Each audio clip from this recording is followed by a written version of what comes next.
Yes, that's a Fractal North case, and yes, it's real walnut, and yes, this build really only cost me $370. Today I'm going to be showing you how I put together this sleek, modern, capable gaming PC that's rocking an Intel Core i9 processor, has 32GB of RAM, comes with 2.5 terabytes of storage, and it can even play some games at 1440p. I've mentioned this before, but a lot of the builds that I make videos on are not meant for you to go out and pick up the same exact parts and build the same PC, but the point is to show you what you can build with a little bit of knowledge and a bit of deal hunting.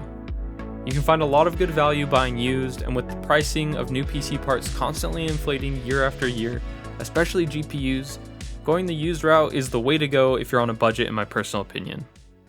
I never thought I'd say this, but this specific build was put together using two different office PCs. If you've been around for a bit, you know I love a good Dell pre-built, at least before they started to become more and more proprietary.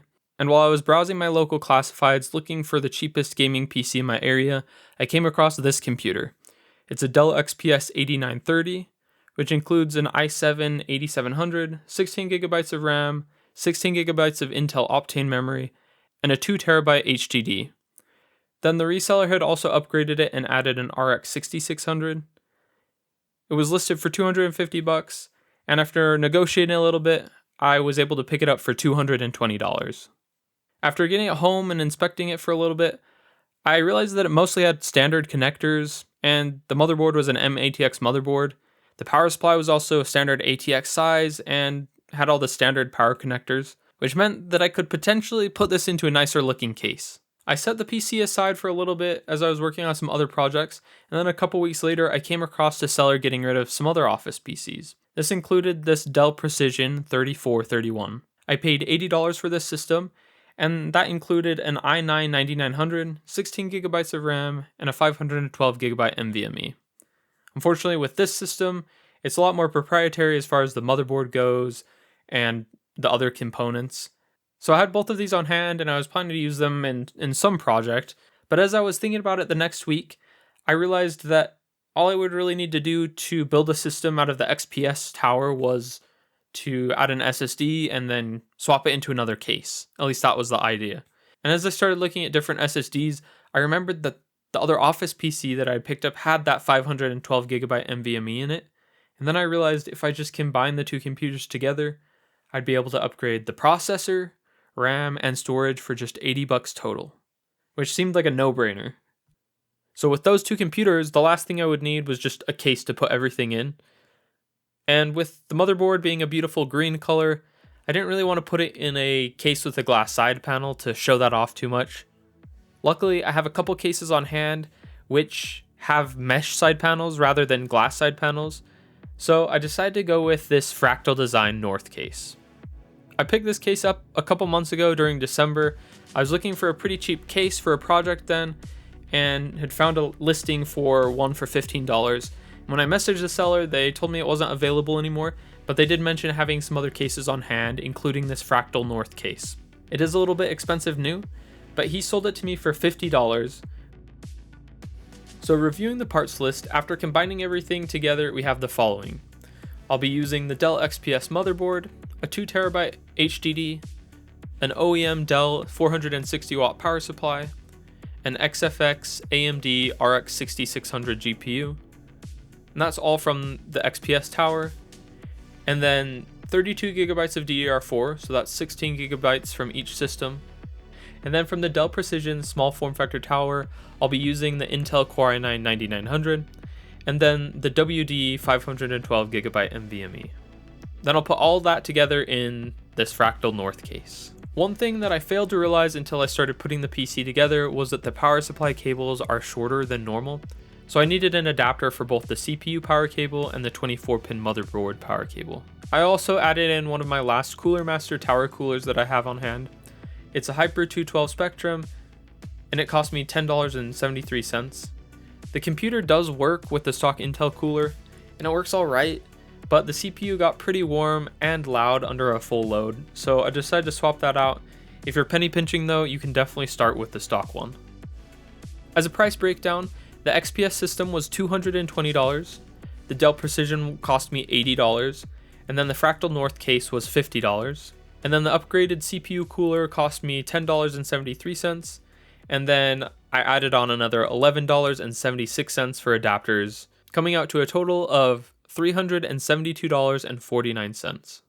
For an Intel Core i9 CPU, 32 gigabytes of RAM, a fairly modern GPU, lots of storage, and a quality, nice looking case, this is a steal.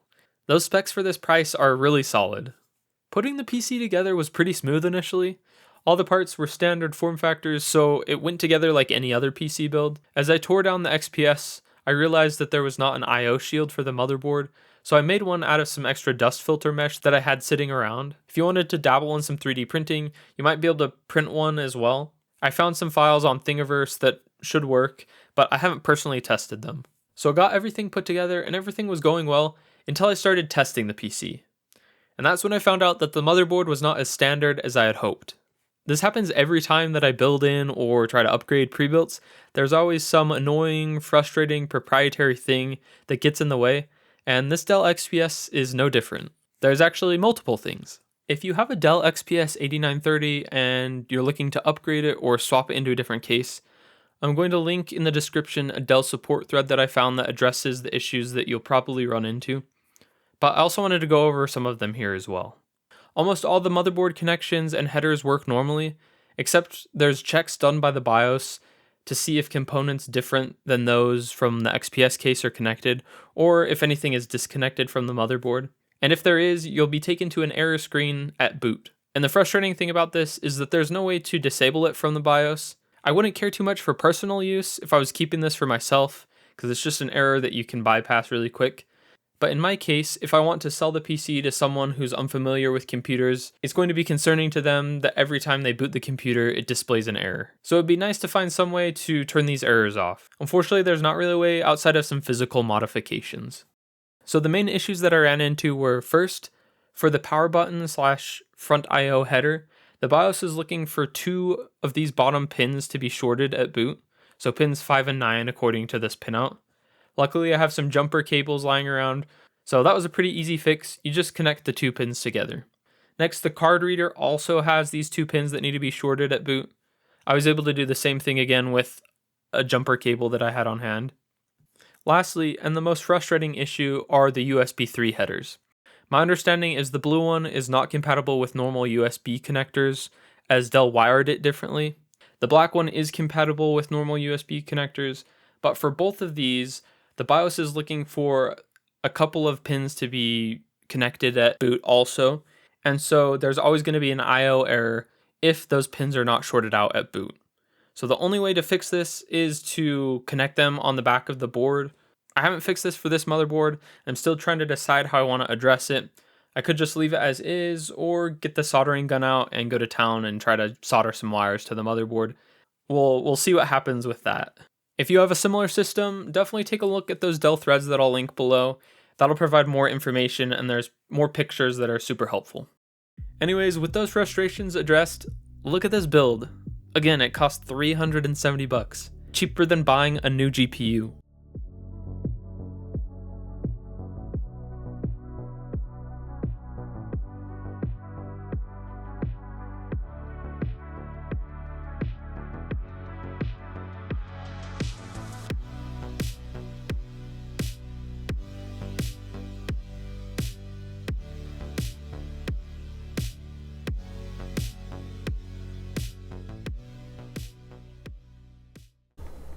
It's like looking at the face of God.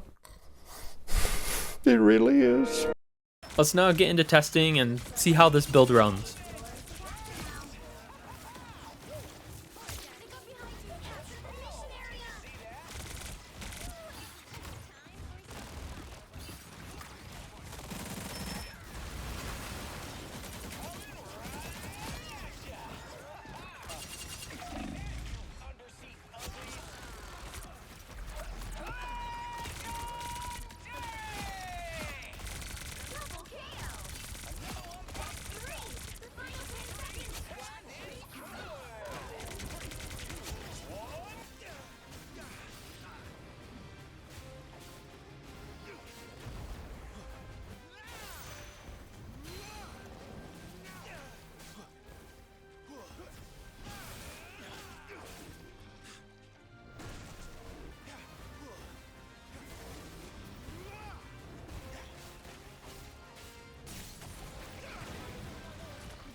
Let me know down in the comments below if there's any specific games that you want me to test when benchmarking PCs in the future.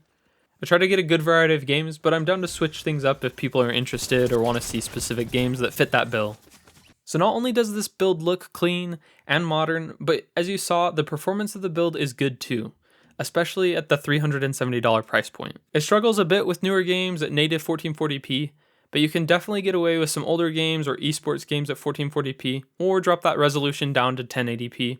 Like I mentioned before, pricing for new parts keeps increasing, and this is one of the reasons that builds like this are so appealing. You can get into gaming or building PCs on a budget much lower than you might think, and I think this build shows that well. That's all I got for you guys today. Let me know what you think about this build, and have a great day.